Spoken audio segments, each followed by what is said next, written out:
Welcome to Women's Sports Weekly, where women's sports happen every day, but we talk about it once a week. I'm Danielle. And I'm Carolyn. Women's Sports Weekly is a podcast where we discuss the latest news, explore interesting stories, and share our love for women's sports. Follow us on Instagram, YouTube, and TikTok at WomensSportsWeeklyPod. Follow us and rate us on Spotify and Apple Podcasts. Send us an email at WomensSportsWeeklyPod@gmail.com, and we may feature your email on the Les. It is June, and you know what that means. It's Pride Month. Happy Pride. Best month of the year, without a doubt. Ooh, and our social calendar is just insane in June.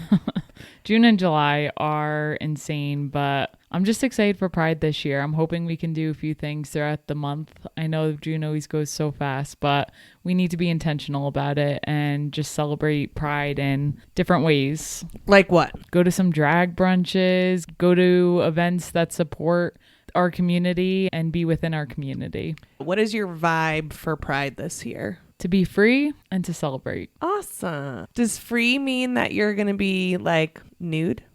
No, you know that's not very freeing for me. That is just anxiety. No. What about you? My vibe is joy. I want a lot of joy in June and a little bit of rebellion. I think the time is calling for it. And what does that look like? You know, not just all love is love, but maybe some action. Some action that can actually help others. I like it. Yeah, that's what I'm looking forward to in June. And a lot of celebrating because this is our month. My sister sent me a Venmo today and it was for $9 and it said Pride. And I was like, is she paying me for Pride? And then I was like, that's not enough money. But it was because she ordered. So my sister uses my Amazon account. We do a lot of trading back and forth. And she ordered on my Amazon account a little pride flag for her house. I love it. We need to get one out front. I know. But love all the allies out there too. Thanks for joining us in Pride and go do some action as well. Yes. This Thursday and every Thursday at 6 p.m., we will meet at the 99er Sports Bar for Run Club.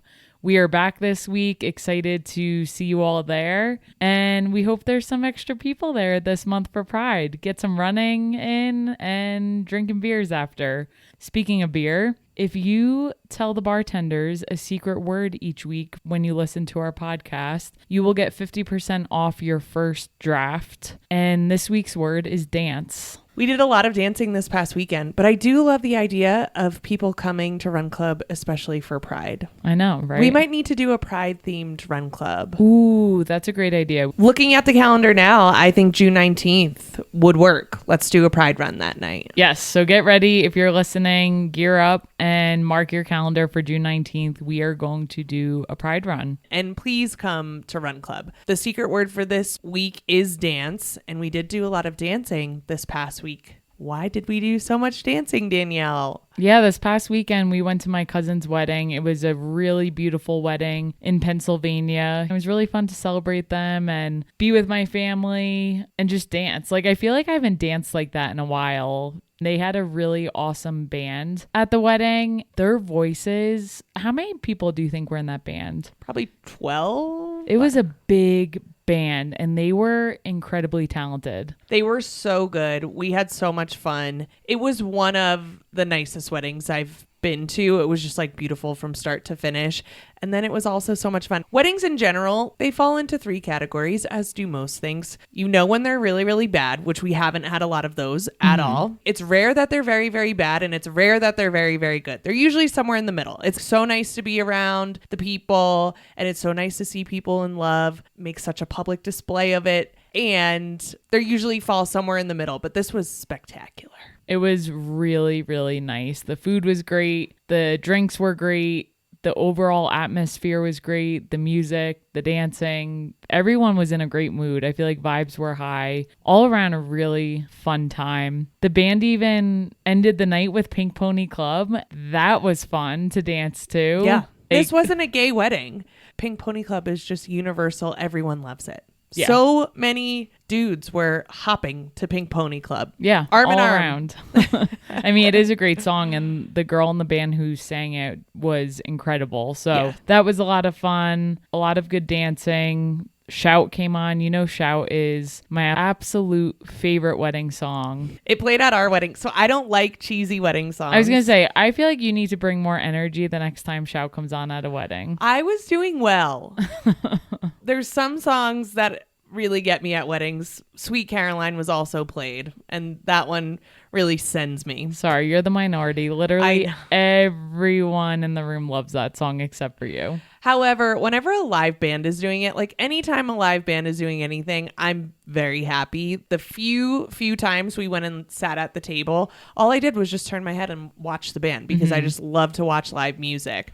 But yes, I do have a few songs that I'm like, oh boy, you know you're at a wedding when. And Shout is one of them. But because Shout makes you so happy, we did have it at our wedding as the final song. And it was wonderful. And it was wonderful the other night.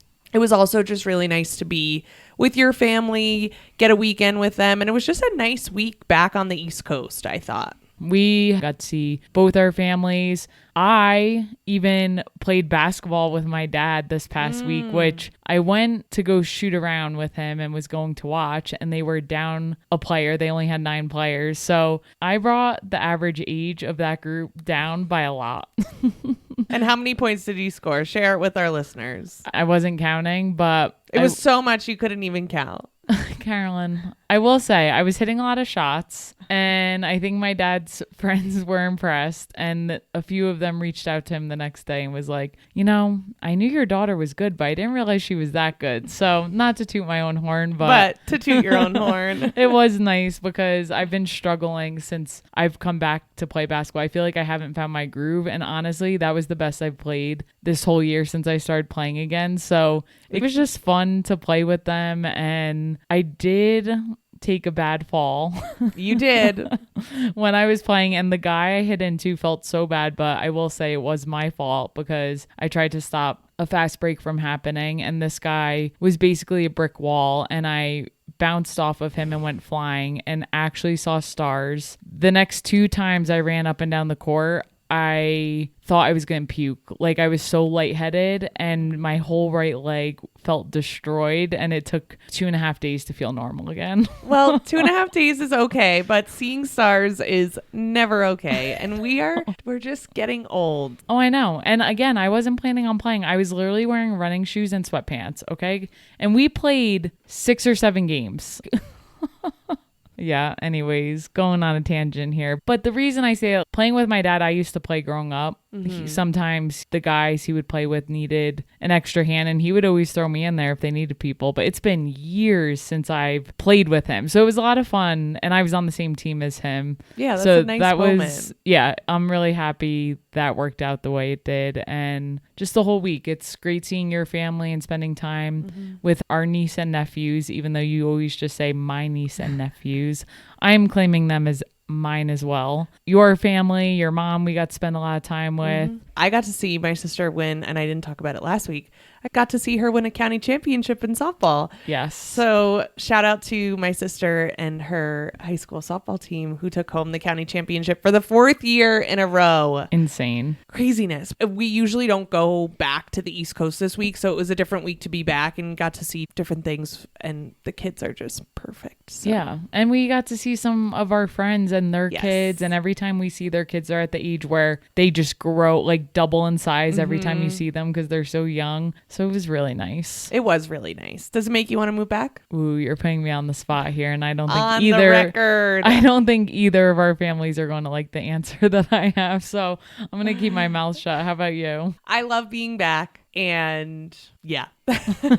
I will say, whenever we're home, I'm like, it would be nicer to be closer to our families. Like that piece, obviously, I miss, and that makes me want to be closer. Do I want to live in New Jersey, though? At this time in my life, I'm not there. And like, you are playing basketball with a bunch of 50-year-old dudes here in Denver. You could pick your league. Yeah, I'm in a league that I play once a week, and to your point, that's just one league. There's pickup with women that play certain days. That's not happening in New Jersey where we're from. It's just a different place. I'm playing a sport how many times a week here? Yes. I play football, I play basketball, I play softball, I was playing kickball. It's just not the same back home. That's also living in a city, right? Like True. we're from the suburbs. So I think also the distinction is that neither of us are ready for suburb life. Yeah, that's a great point. And that might be even more of a distinction than Colorado and New Jersey is we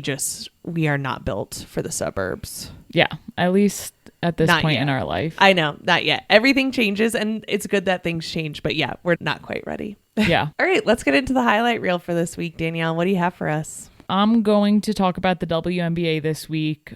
I'm not happy to admit this. If you've listened a few weeks back, Carolyn and I finally declared our WNBA teams because this has been an ongoing issue in our household. It's June and it was our coming out party of what team we are going to support. It actually happened in May, but yeah. So Carolyn is an Atlanta Dream fan now, and I'm a Seattle Storm fan. And these two teams played last Friday, and unfortunately for me, the Atlanta Dream won 94-87. So this was a really close game. The thing that really angers me about this game is the Dream. They were down 17 points at the beginning of the third quarter. Come on, Seattle. You blew this game. How are you up 17 points at the beginning of the third quarter after halftime and you let that lead slip? Seattle held down the Dream in the first half. The Dream only had 34 points in the first half. Between their shooting and the Seattle Storm defense, Seattle had them. Only 34 points. That's so low scoring. But in the third quarter alone,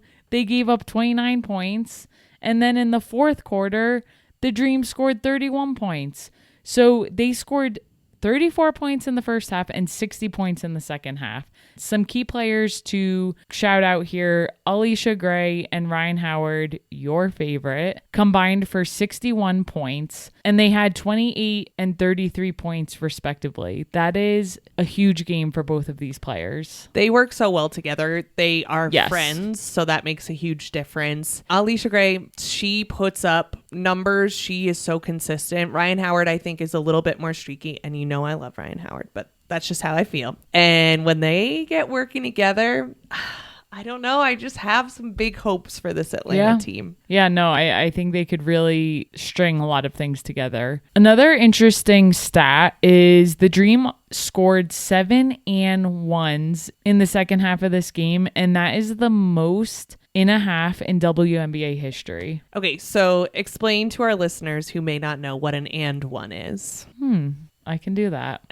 It's funny because I played basketball my whole life. So when there's sports that we don't really know the rules, we're looking into it. But I'm like, oh yeah, some people might not know what that is. So an and one is when the offensive player has the ball. And a lot of the times it happens on the layup just because you're getting fouled on layup. But it could happen anywhere on the court. So if the offensive player with the ball shoots the ball and makes a basket and gets fouled on the shot, then they get an additional foul shot, which is the and one. Yeah. So the only way you could get an and one is if you score the basket and get fouled at the same time. Were you one of those players that loved to scream and one when the ball didn't go in and you didn't get fouled? No, I never did that. I really don't think I've ever done that. Did you? No, please. They were never going in. No, I was the one doing the fouling. I got a lot of and one scored on me. Actually, no. What I will say is when I fouled someone, I fouled them hard that they were not able to score. And I want to say that and ones are just soul crushing for the defensive team because not only do you get a personal foul and a team foul on your team, also they get the 2 points and then get an opportunity to make it a 3-point play.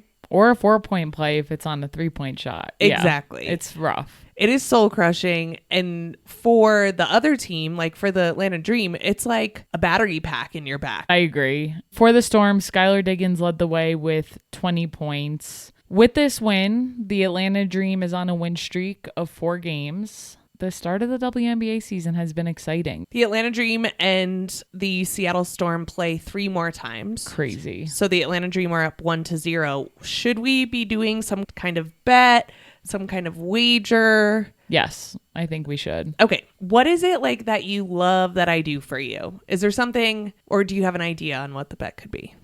So I have 2 things that I was going towards. One is a nice cooked meal of my choice. Of your choice. My other idea was a foot massage, but a long foot massage. How long? Like 20 minutes. Okay, 20-minute foot massage or a cooked meal of your choice. What would you want me to cook for you? Because that is dicey when you get to me in the kitchen. I'm not like the best in there, but I do follow directions well.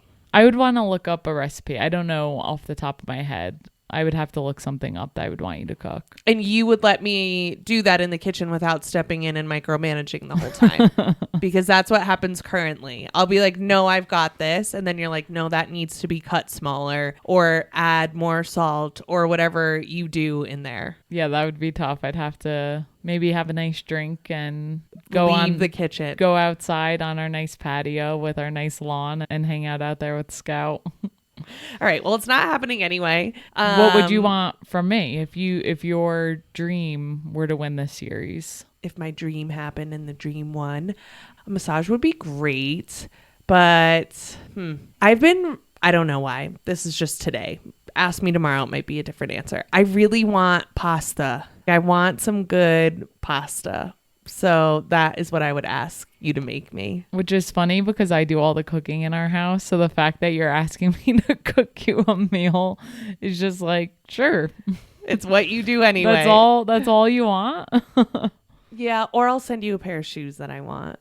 I do that too. I told you I have to stop enabling your shoe obsession. I know. I got to stop with the shoes. But, I'm back in the office a lot now and I refuse to wear flats. So now all I wear are Nikes. So I need to feed the obsession. You have more than one pair per day per week. So I don't think you need any more shoes. I know, but... Well, we have to think about this more. And okay. I think the next episode we should come with a clear bet so that when the series is all said and done, we can come back and do it. Okay, I thought of one. What? I want you to do a TikTok dance for all of our followers. Oh, wow. Okay. Skylar Diggins, I'm going to call you up and have a convo because we need to win this series. Yeah, that's it.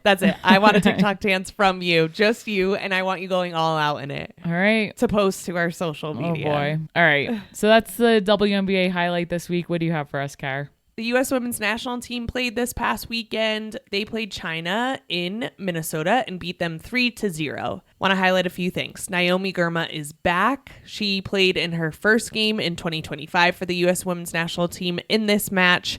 And I want to also highlight some notable starts. So Lily Johannes is in the midfield and she started this game. This is her 7th cap. It was her 4th start. And we've talked about Lily Johannes before. She puts the ball exactly where she wants to put it. There was a play where Lindsay Heaps did not score, but it was a corner kick and it was like this clearly drawn up play.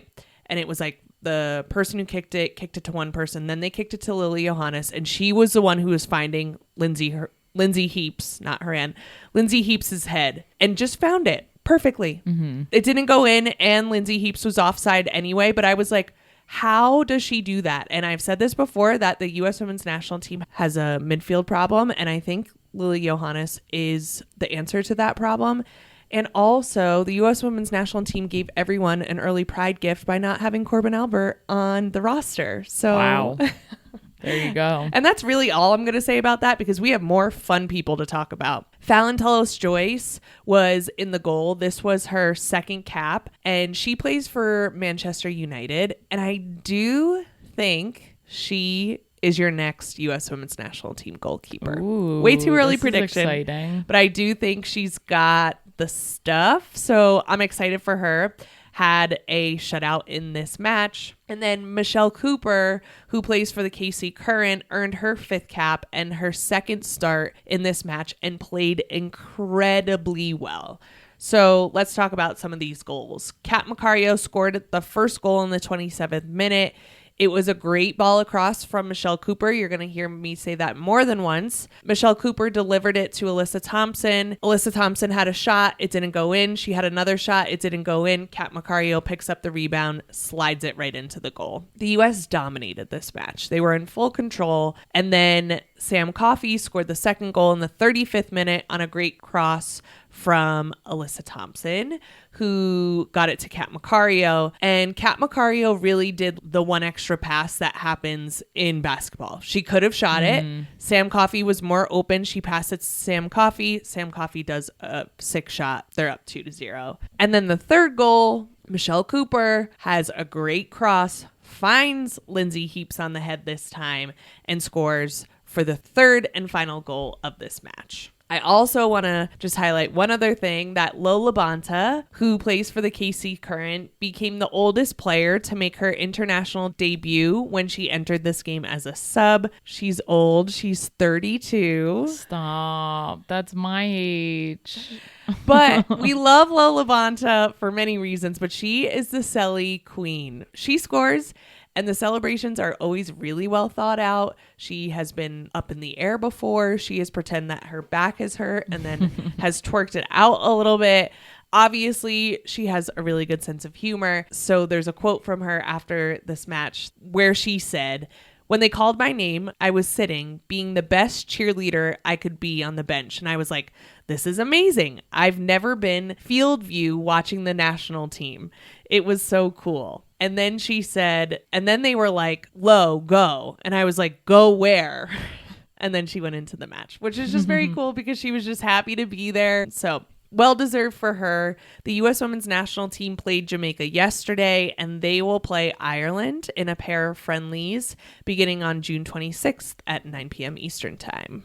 That's awesome. All right, we are going to get into an ad for ourselves. Please rate and subscribe to our podcast.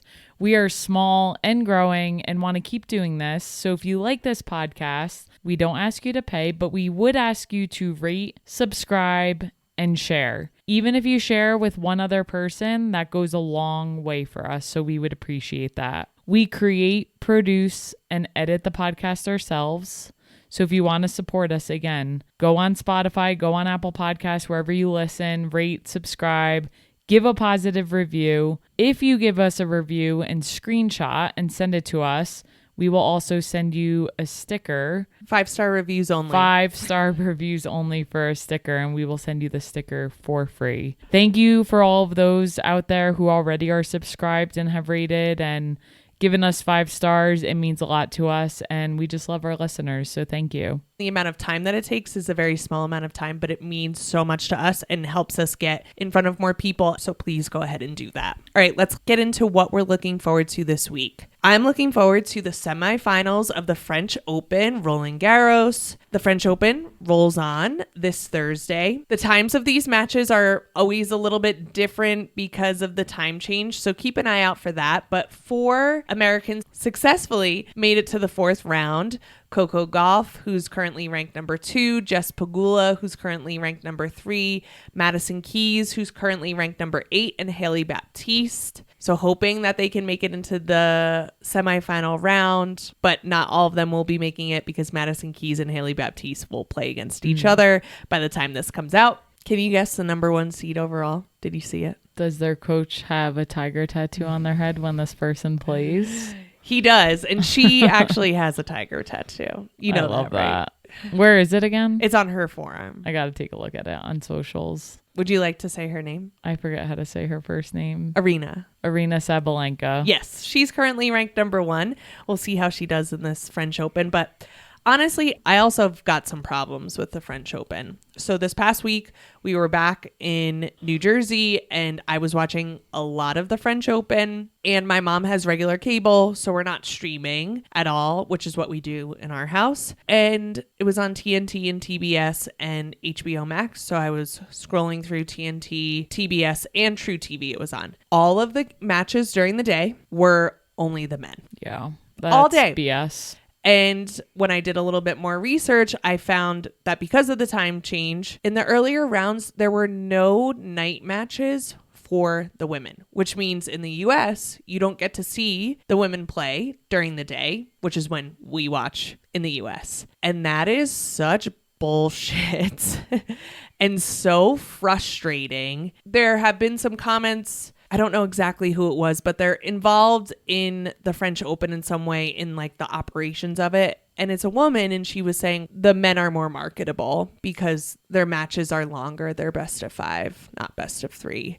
And it's like, no, that's not it. And if you don't put the women on in prime time, no, people aren't going to watch. And it's just so frustrating to me that this conversation is still happening. Yeah. So anyway, French Open, be better. Please, please, please, please play more of the women's matches. Put them in primetime spots, and don't make me have to go onto HBO Max to stream the women. I should be able to put it on my regular cable channel and be able to find a women's match to watch. But that's my little soapbox for the French Open. I will still be finding the women to watch because I want to support them and show that we do actually watch. But it is harder to do. And when you make it harder to do, less people are going to watch. You should write a letter. Ooh.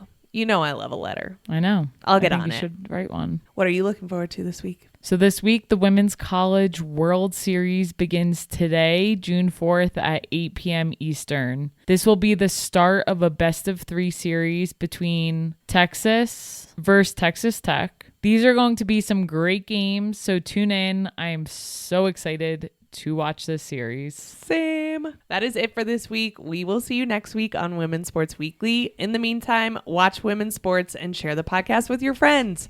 Rate and subscribe to the pod on Spotify, Apple, and YouTube. Thank you for joining us.